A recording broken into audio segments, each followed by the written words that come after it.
Some new information on the latest evidence of black market arms dealing as a ship is seized carrying Cuban military equipment on its way to North Korea.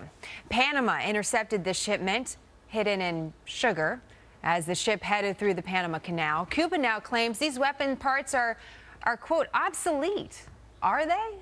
That's just one question surfacing today. The whole episode represents a major international violation, but what it says about our enemies may be all the more important, or so says Ambassador John Bolton, the former U.S. ambassador to the UN and a Fox News contributor. So, Ambassador, who doesn't hide, a few weapon parts and sugar every now and then, right? I mean, that's what Cuba is essentially saying.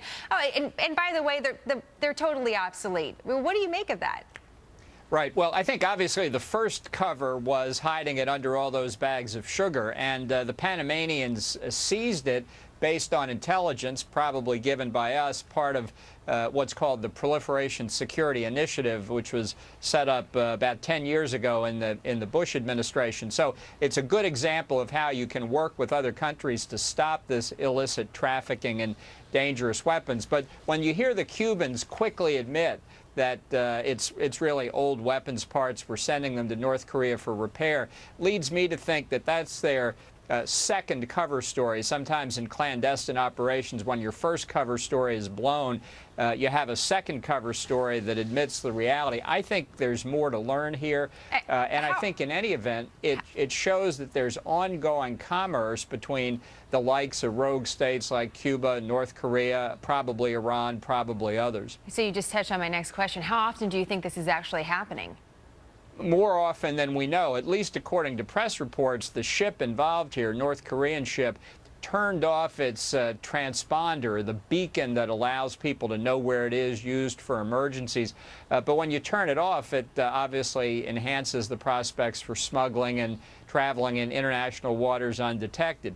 I think there's a lot of that going on, for example, with Iranian and other tankers that are lifting oil in violation of U.S. and UN sanctions, and a whole range of other smuggling operations as well. What do you think, big picture, these two countries are up to, and who else do you think are involved?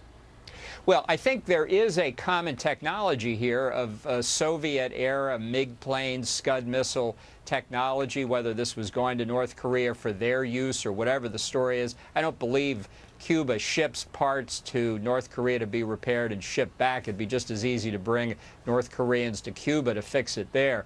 So that's why I suspect there's a lot more to learn here. And what it shows is that there's unfortunately, an effective black market commerce that has developed among the rogue states to help them in matters of weapons, undoubtedly, and money laundering and the shipment of other sensitive materials as well. Well, we mentioned that this is a violation, but what's the consequence? What's the consequence of catching the Cubans doing this on a ship headed to North Korea?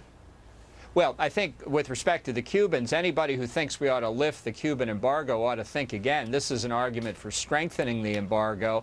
Likewise with North Korea, the notion that we're going to negotiate the North out of its nuclear weapons program, to me, is dead on arrival. This is a dangerous regime and one that we ought to be working harder with China and others, frankly, to change, to bring down, to get to the reunification of the Korean Peninsula. It's arduous work, but otherwise we're going to see this kind of activity just extend out infinitely. Certainly a surprising story and surprising context, but as you point out, Ambassador, probably happening more often than we think or even talk about. Ambassador, great to have you as always. Thank you. Thank you, Jenna.